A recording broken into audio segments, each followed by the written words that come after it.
Good afternoon, good morning from wherever you're joining us. Thank you for joining us for this panel discussion on Elon Musk, X, and the amplification of Islamophobia in the UK. I'm Dr. Amina Isat Das, and I'm a senior lecturer in politics at De Montfort University in Leicester in the United Kingdom, and I'm honoured to be moderating this session. Before we begin the event, I want to let everyone know that this panel is being recorded. Early this week, CSOH published a 119-page report that examines precisely how Elon Musk and global far-right networks have converged on X to transform the so-called grooming gangs narrative into a flashpoint of racial panic and Islamophobia, essentially eroding social cohesion and undermining public trust in democratic institutions throughout the UK in early 2025. The CSOH examined over 1,365 X posts and over 1.5 billion engagements published between January 2024 and January 2025, and found the pervasive weaponization of racialized conspiracy theories against Muslims, and in particular, British, Pakistani heritage Muslims and other South Asians, and also wider migrant communities in the UK. Today, I'm honoured to be joined by Mubashara Tazamal, Aidan O'Brien, and Richard Wilson to discuss the findings of this report and its implications on wider society, British minority, and democratic institutions. For the Q&A, I'd like to invite the audience to pop their questions in the chat section of the Zoom profile, and we'll cover these at the end of the session. So just to begin, I'd like to give you a quick bio introduction of each of our speakers.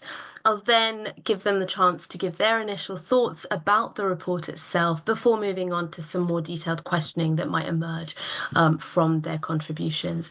So as I've said, we're joined by Mubashara Tazamal.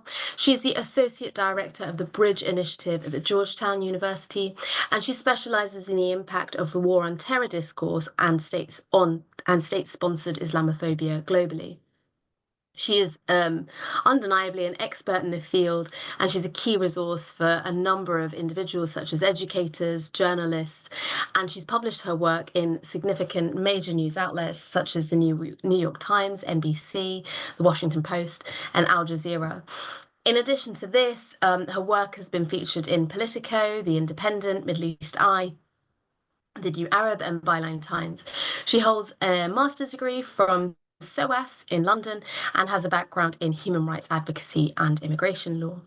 Next, I'm joined by Aidan O'Brien. Aidan is a digital policy consultant. He's previously worked with the Institute for Strategic Dialogue, ISD, Centre for Analysis of the Radical Right, and the Ombudsman for Children's Office in Ireland.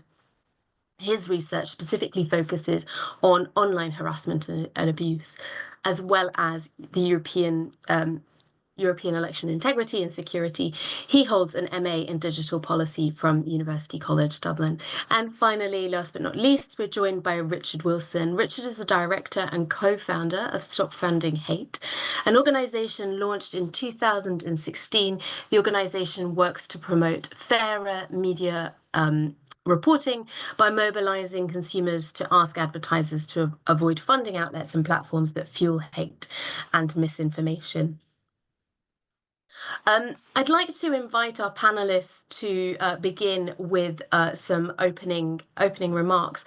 Mubashara, would you like to start with your initial thoughts about the report, particularly in relation to recent developments that have occurred even since we've published the report earlier this week?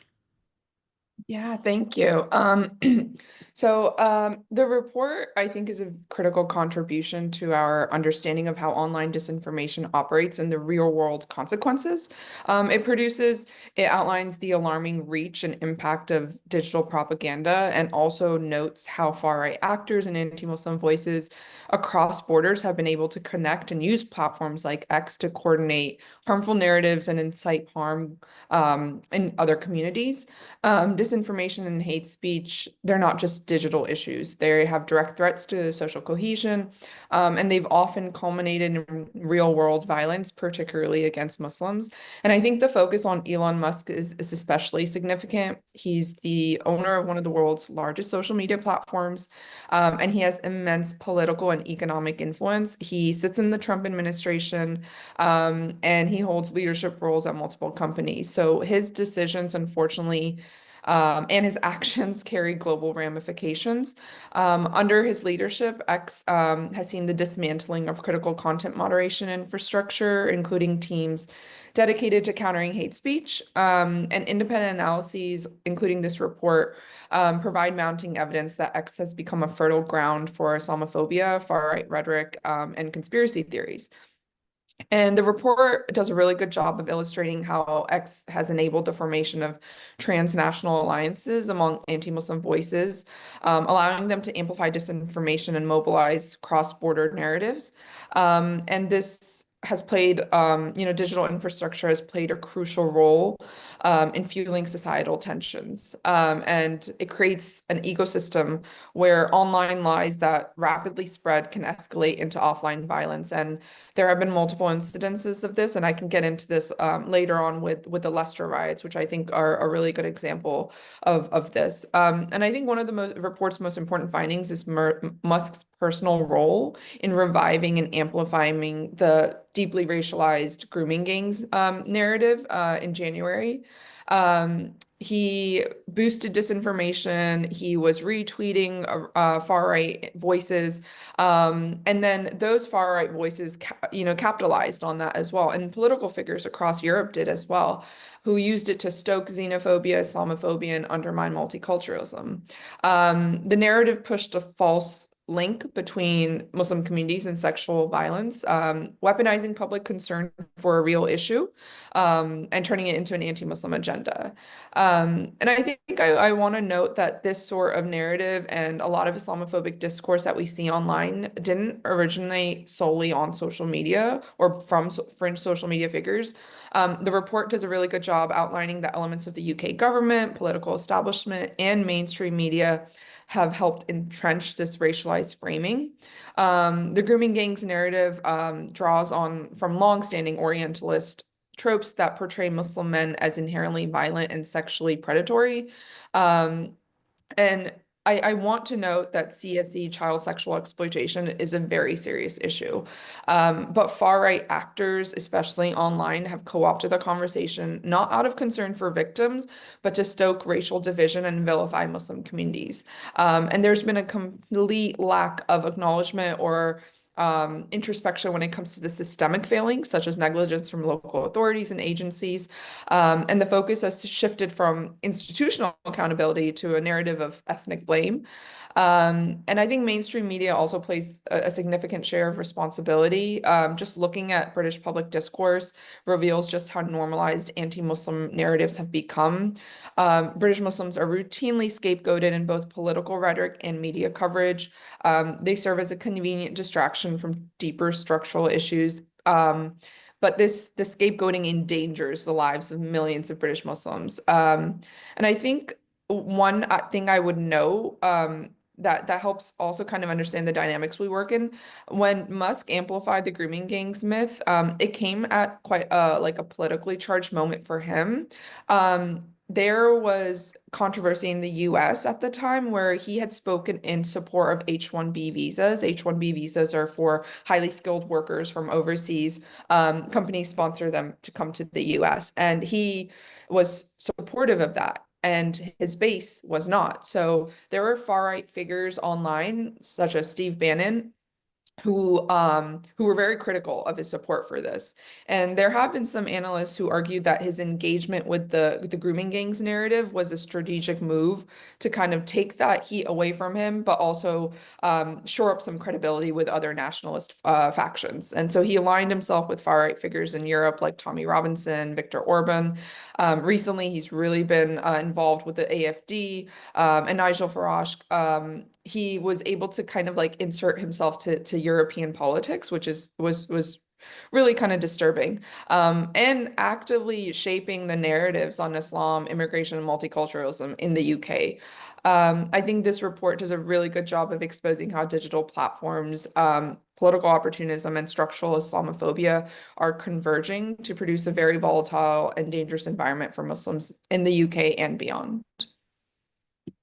Thank you so much, Mubashla. That was so eloquently put, and I think you quite rightly pick up on some of the really important strengths of the report, like this sort of cross-border fertilization, but the political gameplay and the interconnectedness of all of this, and perhaps to the discontent of some Brits thinking, no man is an island. All of this is incredibly interconnected.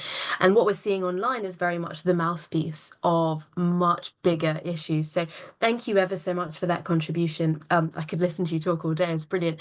Can I move on to Richard, if I may? If you could perhaps share with us your initial thoughts of the report. Yes, thank you so much, and thanks for involving me in this discussion. And I very much share and support the points that Mubashir has been making.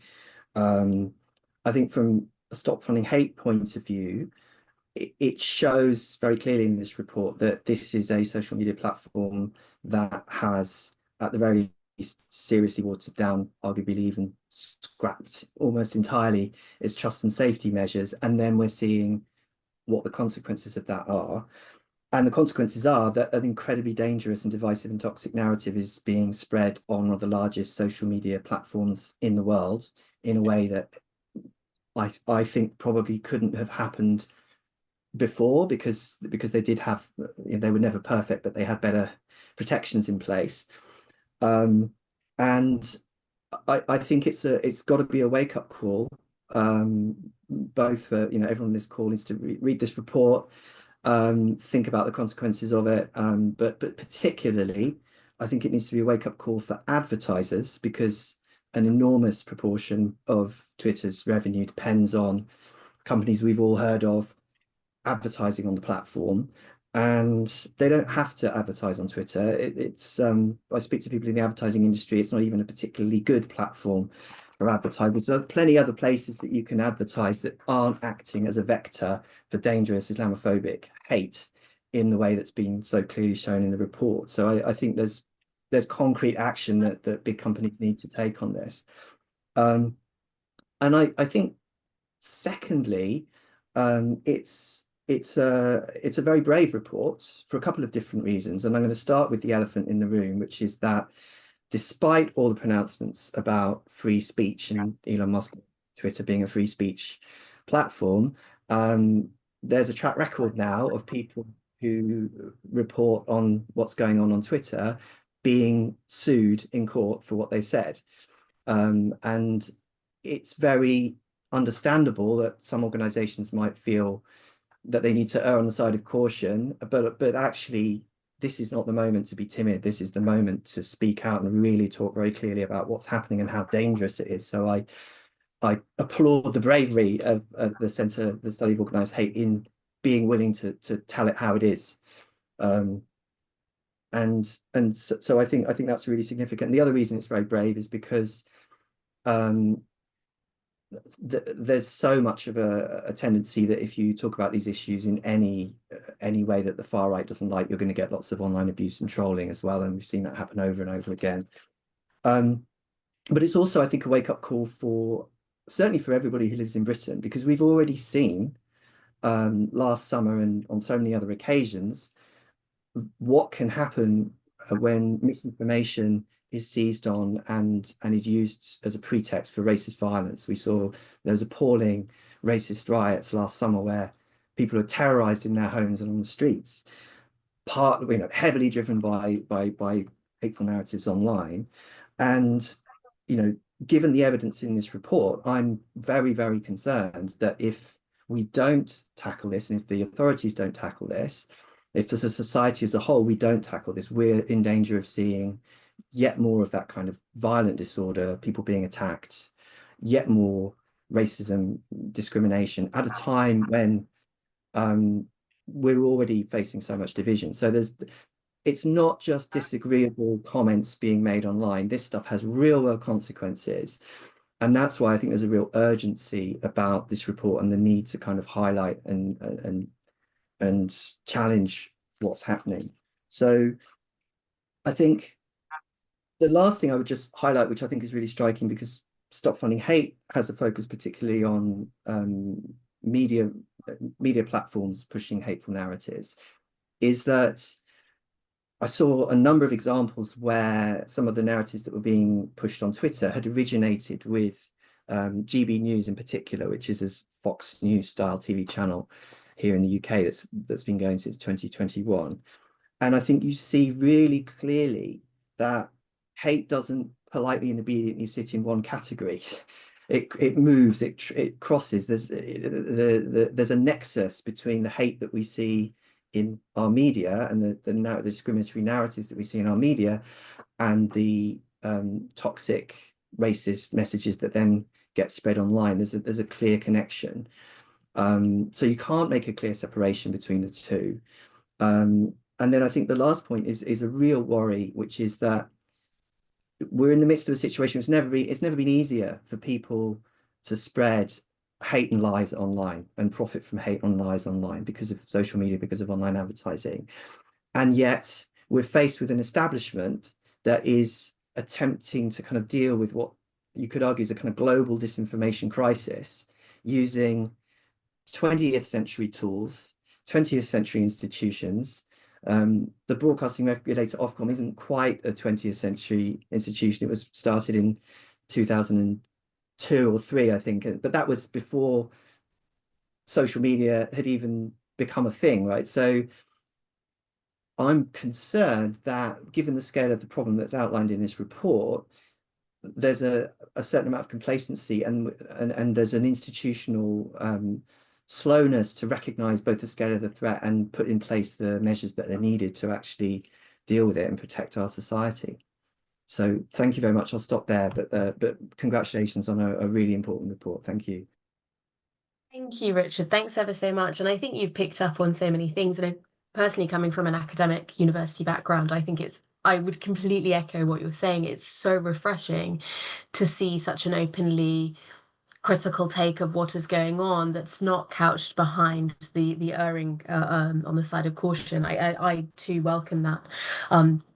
And this sort of publication is exactly what we need. And as you quite rightly say, it's almost like this perfect storm moment where we're seeing all of these different factors coming together to really have this, we're at a sort of volatile precipice, perhaps, if you like. Something I hadn't thought of is that intersection of capitalism with the racism in a different way, where we've talked about kind of potentially Black Marxist ideas, etc. This is a different way in which that we're seeing the explicit profiting from racist narratives that perhaps we hadn't thought about before. So absolutely, and I really welcome that call to action, essentially call to action that individuals, both to read this and to think about the implications for this, but call to action for institutions. The time to act against these sorts of things is right now, as you quite rightly point out. Thank you ever so much, Richard. And finally, Aidan, thank you for bearing with us. If you wouldn't mind just summarising your thoughts to the initial report itself. Thank you very much. Just a very quick point of clarification. I'm no longer with the ISD, but I was with the organization during this incident. When horrific tragedies like Southport occur, ISD institutes its crisis response protocol, pooling resources and staff to gather as much data analysis as possible in near real time. So while I am speaking today in a personal capacity, my knowledge and understanding of what occurred is informed by ISD's work. I'm going to be discussing the regulatory implications and the regulatory environment that we're working in at the moment. And from a regulatory perspective, this report raises 3 major concerns. There is evidence that suggests substantial failures of X's risk mitigation policies and tools, such as community notes. There's clear evidence of algorithmic amplification of disinformation and hate speech on the platform, which has been enabled by changes to X architecture, code, and company policies since its takeover. The behavior of X's owner, his amplification of disinformation, engagement of far-right extremists, and political partisanships all raise major concerns and present a unique challenge to regulators. Firstly, just a bit of broad background to the regulatory model for social media companies. Between the late 90s and up until a few years ago, social media companies by and large enjoyed a self-regulatory framework enabled by Section 230D of the US Communications Decency Act and the EU's e-commerce directive. These laws worked under the assumption that platforms are neutral conduits, not publishers, and are, by and large, not responsible for their users' behavior and content. These laws were developed at a time when there were only 200 million internet users and before massive social media platforms exist. Over the next 25 years, we've watched companies like X, TikTok, and Meta balloon into enormously wealthy behemoths with unimaginable power to shape global opinions. And governments recognize the need for more substantive regulatory governance. The UK's Online Safety Act and the EU's Digital Service Act are just two examples of the 70 or so countries that have introduced new legislation to regulate social media companies in the last half decade. Both pieces of legislation were activated in 2023, but only came into force over the course of 2024. They are robust, well thought out pieces of legislation, but operate in a co-regulatory framework. The assumption that platforms will act in good faith and their owners will attempt or at least work under the pretext that they were remaining politically neutral. Under these laws, platforms are required to engage in proactive risk assessments, work with regulators, academics, and experts to develop systems to prevent recognized harms, engage in self-audits, release transports, and willingly engage in good faith efforts to prevent serious harms. However, given the behavior of these companies of the previous decades, I personally question the wisdom of trusting companies who have repeatedly and demonstrably failed to protect their users. Take transparency reports and obligations. Both the Online Safety Act and the Digital Service Act place expectations on platforms to share data with researchers. However, since their introduction over the last 18 months, Meta and X have consistently rolled back researcher access to their platforms, cutting off APIs and cutting off funding for research programs. Furthermore, the data platforms have released in the first rounds of DSA transparency reports has been described as incomplete, incoherent, and not supplied in machine-readable format. So at a time when platforms are now expected to be more transparent, their immediate reaction has to become more opaque. So looking at X policies, let us first examine their risk mitigation strategies. Under both the UK OSA and the EU's DSA, X is required to engage in proactive risk mitigation strategies and implement measures to contain systemic risks such as hate speech and disinformation. X has assured regulators that it has a comprehensive risk mitigation framework. One of X's risk mitigation tools is community notes, a tool where individual users act as a collective hive mind to correcting disinformation. This report reveals a failure of the community note system and, in fact, how it was used to amplify disinformation. This tallies with a recent study by the Spanish fact-checking organization Tilpa, which found the majority of proposed community notes are never seen or activated. And anecdotally, I've personally witnessed how community notes are open for abuse. Influencers will often instruct their followers to downvote proposed community notes on their posts, often off-platform in groups such as Telegram. Secondly, the issue of algorithmic amplification of disinformation and hate speech. This report provides yet more evidence that some of the changes introduced by Elon Musk have led to the amplification of disinformation and hate speech. Blue-check verified accounts are able to be bought for a small sum, and such accounts receive algorithmic priority in the For You feed and the reply to posts. And finally, there is the behavior of Elon Musk himself. The events of Southport are not an outlier. He has supported the AfD in Germany, boosted and engaged Irish far-right extremists, and if you've checked your social media today, apparently interfered with his AI tool to support politically charged narratives around white genocide. There is no pretense here. There is no subterfuge. And in my opinion, no clear path to challenge his behavior under the legal framework we have to work with. Thank you so much, Aidan. There's so much there to digest in terms of giving us a fantastic background in terms of the regulation. And some of the things I think they're quite interested that you picked up on was this idea of acting in good faith and political neutrality. And right now, this report, and I'm sure the work that all of you on the panel are doing, shows us that this is not happening. And how long do we sit back and continue to watch that? And that's coupled, as you said quite rightly, with this sort of algorithmic amplification that's being used to create further divided communities. But thank you so much to each of our three speakers for their initial insights. I wanted to move on and perhaps probe a little bit further in relation to some of the stuff you've said, just some specific questions. If I could, like to begin with Richard. Could you speak more to the specific role played by traditional media? I know you mentioned that interplay briefly in your contribution, but what is the role of the traditional media in the UK in terms of propping up the Muslim grooming gangs narrative? And then what are the implications of this in the real world for Muslim communities, or indeed those perceived to be Muslim? Thank you. Yes. So I think firstly, this is a narrative that started in the British media around 2011. A series of stories were run in the Times newspaper that introduced this framing that started to create the impression that this wasn't just about appalling incidents of abuse, but that there was some significant reason that it needed to be framed in the media as being linked to the Muslim community or linked to the Pakistani community. And that was very much initially driven by traditional, well-known British media outlets in the context of a British media that has long had serious problems with institutional racism and discrimination across the board. And so this sense that it wasn't just, that there was a kind of ethnic dimension to the crime, or at least that somehow was relevant in explaining what had been happening. That was a present theme that was repeatedly introduced by British media over a period of years from 2011 onwards. And there were then people who were challenging this and highlighting that this is actually very, very dangerous to make these sort of generalizations rather than saying there was a specific crime and focusing on the individuals. This almost risk of turning it into a story about collective guilt of an entire community.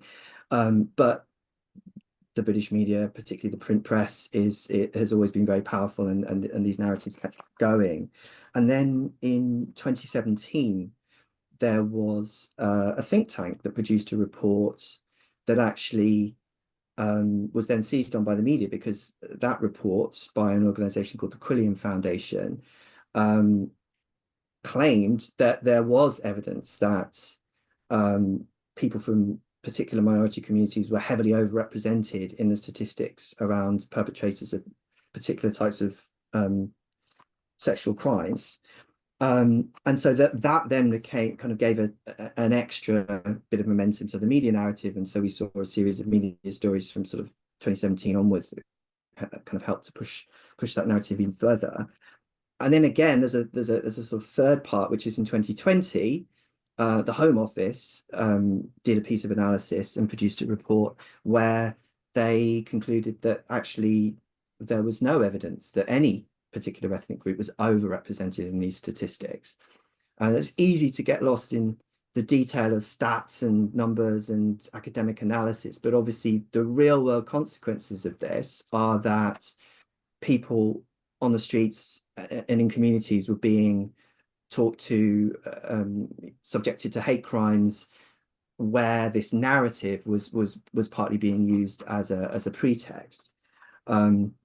So it's always been a contested narrative, but it's been something that's been present, that's been reinforced over a period of years, right back from 2011. But there's one sort of further part that I would mention, which is, even though in 2020 there was a pretty clear piece of analysis from the Home Office that essentially challenged this myth quite robustly, from about 2021, 22 onwards, we started to see another tendency emerging, which was the launch of GB News in the UK as a broadcast channel was I think has had an impact on the media landscape in a whole other way that many people would say is negative.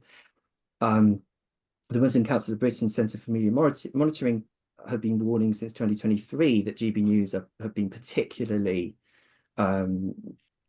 worrying in terms of the degree and volume of stories that they've pushed with this narrative. And this has happened at the same time as not only has Twitter watered down its content moderation standards, but the broadcasting regulator Ofcom appears to, I think, could arguably has gone backwards in its enforcement of its rules. Many people were saying when GB News first launched that, oh, Ofcom's so robust, it will never allow a TV channel to behave as irresponsibly as Fox News. But then if you look at the reality, people have complained to Ofcom specifically about the levels of racism and the toxic narratives on GB News, and they have proven very, very reluctant to act. And this is at a time when these narratives are sort of intensifying. So it feels like just at the moment when you need clear, strong, bold regulation, both on the sort of social media side with content moderation and on the sort of broadcasting regulator side, there's been a stepping back from that robustness. And so I think there is something that's different. This is not just the same old that's been going on in 2011. It's arguably more dangerous now than it's ever been, because you've had all of those years of repetition getting this idea into public consciousness. And now you've actually arguably got fewer protections in place than ever before to hold that back and stop disinformation from spreading. I'll stop there for now. Thank you, Richard. No, I think you've picked up on some really important points.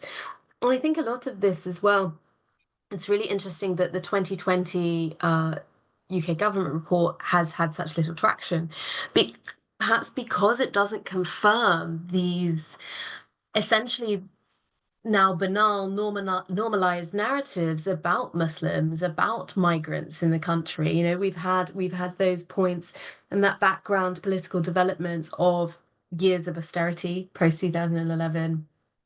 The Brexit vote is another kind of key factor in all of that, where we've just seen this level of normalization, the ramping up of racism, of everyday racism in society. So absolutely, I do think you're right that whilst that we've seen these developments of things like GB News, I think that we're taking it as such a normal thing, and we're not pushing back, perhaps as we ought to be doing.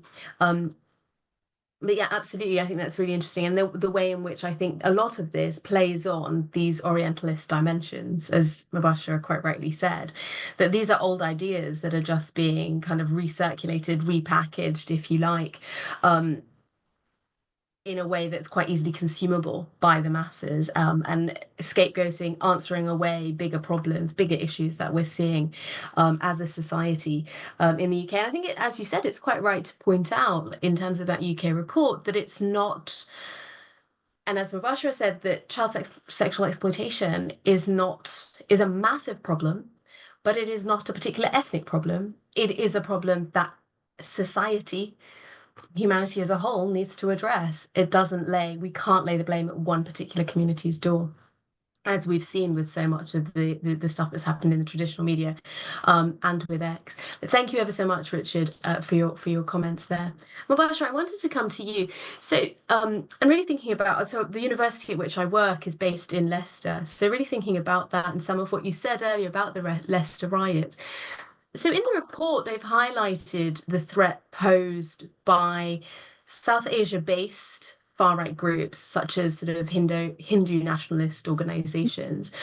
How significant is this threat that's coming from South Asia? And kind of what are the ramifications and what are the risks of violence in the UK and indeed further afield? I know for a fact we saw perhaps a snapshot or a glimmer of this in the Leicester riots that happened, but I don't know if you could expand and share your expertise with us in this regard. Yeah, no, I think that's a really excellent question. I think in terms of so the report highlights, I think it said about 9% of the disinformation coming about the grooming gangs narrative were from accounts, Hindu nationalist accounts coming from geotagged from India.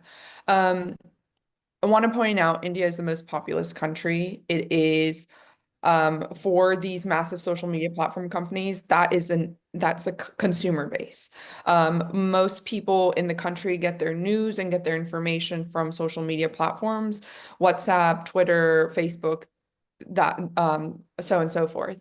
And right now in India, you have a Hindu nationalist government under Prime Minister Narendra Modi, and under his administration, and this is his third term, I believe, Islamophobia has risen to drastic numbers. If you just do a perusal of social media, you see just the amount of anti-Muslim hostility. You can see videos of daily attacks on Muslims, mob lynchings, and the spread of conspiracy theories. And a lot of these Hindu nationalist voices in the country are supported, applauded, platformed by the BJP politicians, or other government figures. So then they have an even wider reach. And what we're seeing also in this time and age, is that these voices are converging and they're taking part in the politics of other countries, whether that be the genocide going on in Gaza. So a lot of Hindu nationalist voices have aligned with Zionist voices to spread disinformation, conspiracy theories, to what we saw happen in Leicester. And I think that Leicester demonstrated how outside voices caused real violence on the streets of a UK city. So this happened in 2022, I believe. Yeah, I would say, yeah, 2022. 22. Honestly, I get some of these incidences mixed up because we've had multiple issues of riots in the past few years, and it just creates such a dangerous and um fertile ground for more of this happening. And I think I felt that way a lot in January when the grooming gangs narrative came up, is you feel that, oh no, is this going to happen again? Because we're seeing the same heightened rhetoric targeting the Muslim communities. So in 2022 in Leicester, the role of disinformation played a really, I think, major role in inflaming tensions. In November 2023, Bridge, along with Community Policy Forum, we published a report analyzing this event, and we noted how the riots highlighted the existence of Hindu nationalism and Islamophobia in the UK, and how the riots demonstrated how online voices, both locally and globally, used social media platforms to inflame tensions and spread disinformation. So at the height of tensions, which I believe was it was like a few days a weekend, the 17th through the 21st, there were approximately 60,000 tweets that used the hashtags such as Protect Leicester Hindus, Stop Leicester Islamic Terrorism, Hindus Under Attack, Hindu Hate in the UK. And there were multiple studies. So one done biologically, looked at, of the 20,000 geotagged tweets, 18,000, so that's 81%, were from accounts in India, while just 6% were from the UK. And this was corroborated by another BBC investigation, which found that tweets relating to the Leicester riots spiked those days, 17th to 21st of September. And then on the 19th of September alone, there were a total of 150,000 such tweets. Again, a large proportion were geotagged in India.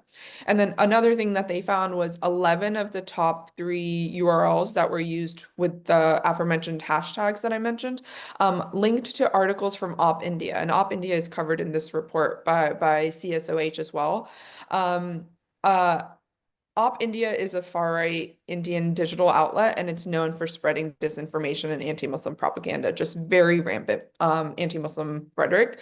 Its editor-in-chief, Nupur Sharma, is known to engage in Islamophobic content. If you look at her Twitter profile, she constantly vilifies Indian Muslims. And also, along with that, these accounts are pushing this narrative that Islam and Muslims are a threat to the world as a whole, not just in India, not just in the UK, but the world as a whole. So they've been able to inject themselves into these very hostile debates about immigration and Muslims in Europe. And they've done this by aligning with and platforming and connecting with far-right voices who also have peddled anti-Muslim racism. So Nupur Sharma, again, played a role in the Leicester riots, and she tweeted she was claiming that several Hindu families had been displaced and were afraid to return due to, quote, violence by Islamists, to which Leicestershire police actually responded and said they were unaware of this, suggesting that the claims were fabricated. So her claims on Twitter, where she currently has over 800,000 followers, were intended to substantiate the narrative that Muslims were responsible for instigating the violence. But she didn't provide any evidence except allegations. But during this time, so this is the convergence of these voices, she also was amplifying and referencing claims made by an individual with the Henry Jackson Society. HJS, it's a British neoconservative think tank that has been described as having an anti-Islam agenda. It's routinely used the words extremist to smear Muslim organizations, especially those that are politically active. And reports that HJS has published has often framed Muslims in Britain as predisposed to violence or extremism. And they provide policy recommendations to the government that often support the securitization, criminalization of the Muslim community. So Sharma was referencing allegations being made online by Charlotte Littlewood, who published a report about the Leicester riots, claiming that it was quote, predominantly an Islamist attack on Hindus. And she presented the Hindu community as victims and Muslims as villains, and completely denied the very real reality on the ground of Hindu nationalist slogans being used and mobs going after Muslims as well.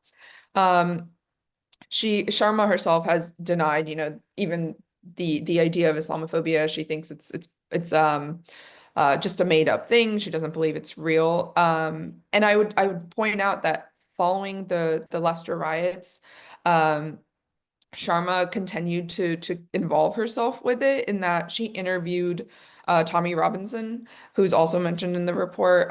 He's an anti-Muslim, anti-immigrant activist. And she described him as one of the UK's foremost activists talking about radical Islam and Islamism. And in this interview, Robinson reinforced the Hindutva narrative that, quote, Pakistani Muslims are the aggressors, they control drugs, they control violence, whereas Hindus are, quote, peaceful, peace-loving migrant community that are victims of, quote, oppression. And I think we can see from the several incidences that have happened, such as the grooming gangs narrative being re-energized, resurgence in January, to the Leicester riots, how X and social media platforms are being systematically weaponized to disseminate disinformation by these voices and incite hate and spread anti-Muslim propaganda. There is a growing transnational alliance, and I would say that social media has really, in one way, we talk about it as everyday individuals, that it's allowed us to connect to people around the world and we get information. It's also allowed these far-right actors to connect and build these networks and spread these ideas. And not having content moderation and not having any regulations has allowed them to cause real harm. And they're quite savvy in how they do it. And I think it's something that really, really needs to be taken seriously, as my other fellow panelists have said, because like we've seen, it causes real world harm. Thank you so much, Mubashara. Before I continue, I should just remind the audience members, if you do have any questions, please do make the most of these fantastic speakers we've got and pose your questions to them using the chat function. But I think, yeah, absolutely, Mubashara, I agree with what you're saying. And I think as well, to contextualize Leicester, one of the potentially unique things about Leicester is it was the first minority-majority city. It's a hugely diverse city, particularly in the 1990s, was really celebrated for its multiculturalism and was really sort of a darling of its era. And it's disappointing and sad that we've seen the riots in 2022 coming from that background of quite a sort of trailblazing sort of community cohesion that has happened. And I think it's really interesting as well. You've mentioned that term Islamist that's being picked up by Hindu nationalists.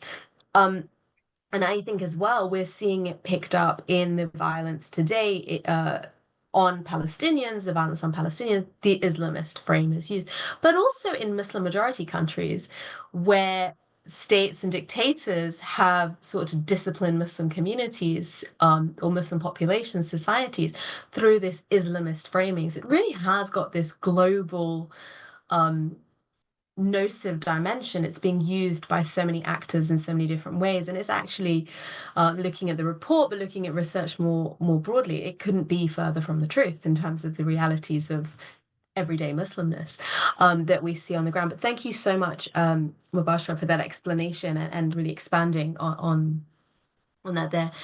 Finally, I wanted to come to Aidan and ask some more specific questions based on your response.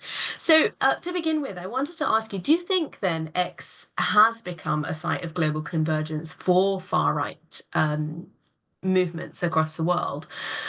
And are they a threat to minority communities? Well, again, just to be clear, I'm speaking in a personal capacity, and in that capacity, yes, it is.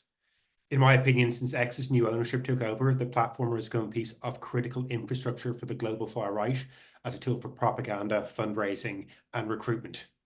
Between 2019 and 2021, particularly after the January 6th US Capitol riots, Twitter purged tens of thousands of extremist accounts.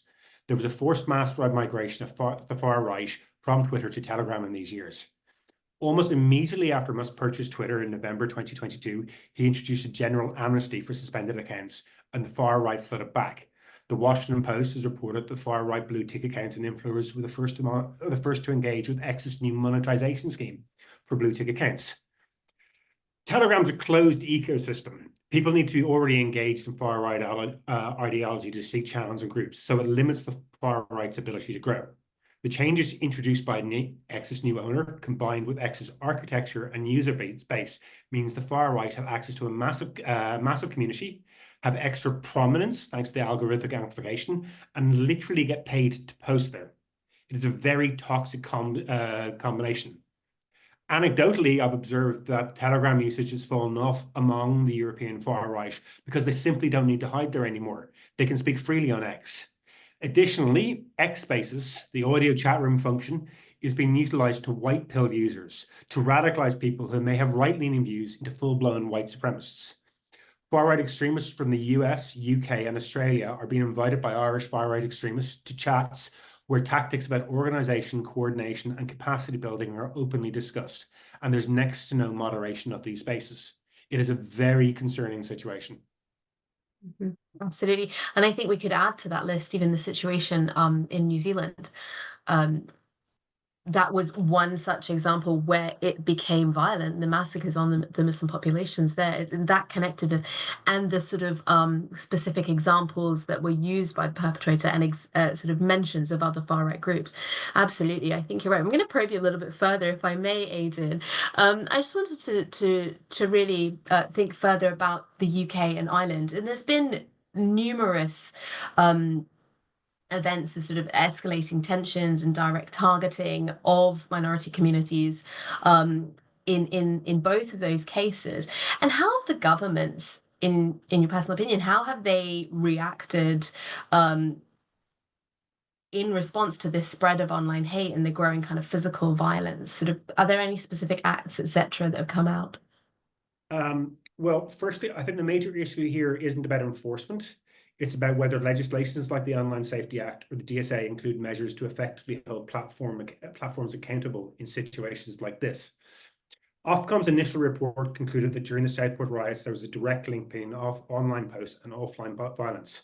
But they stated that because their code of practice was not fully enforced when the events in Southport took place, they weren't able to effectively mitigate these risks. However, the British police have criticised Ofcom powers and its capabilities, stating to deal with future incidences.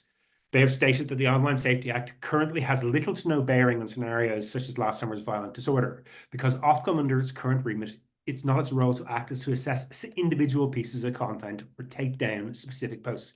Put simply, they don't have a crisis response mechanism built in. They don't have the authority to demand platforms remove posts or engage in a very proactive manner.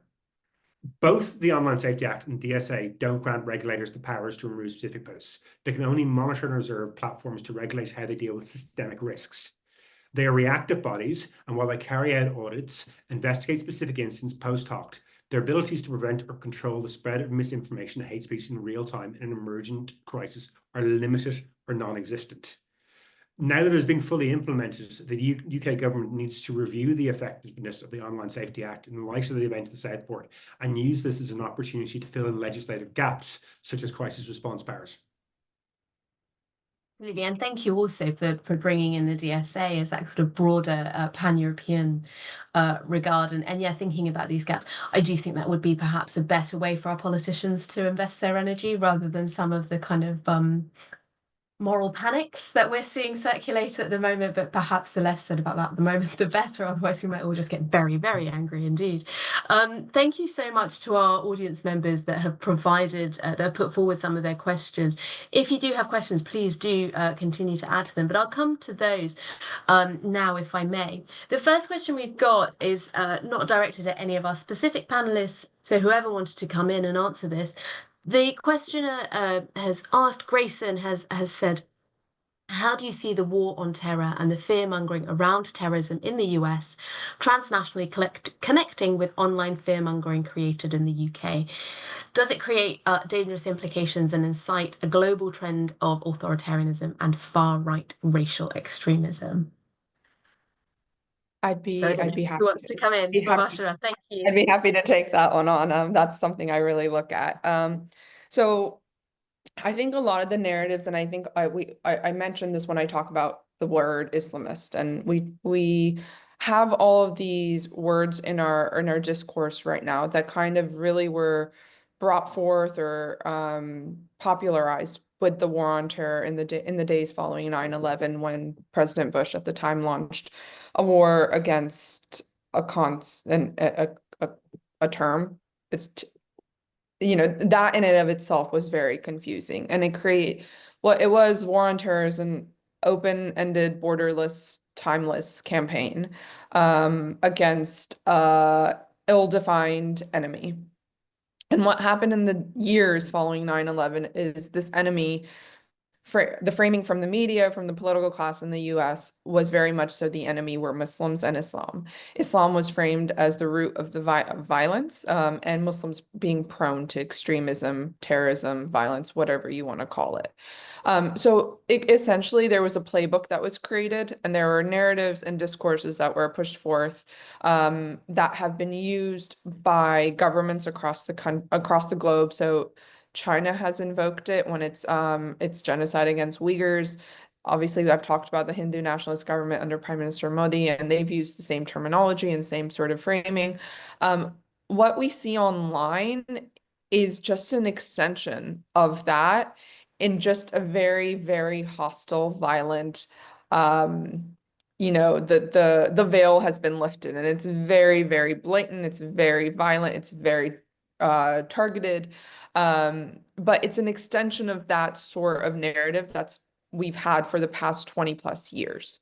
And what it's done, and you see this in data from law enforcement itself, is while the government and while the media disproportionately focuses and blames Muslims for violence, there is a drastic rise in growth in the far right, and there's not any attention being given to that. And I think thank you for mentioning New Zealand, because the Christchurch mosque attack was very much so the outcome of a global far-right network. The gunman in that was connected to a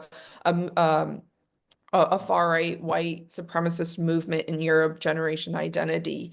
And I think he donated to that organization. The inscriptions on his weapon that he used were nationalist slogans from, I think, Serbian generals during the Bosnian genocide.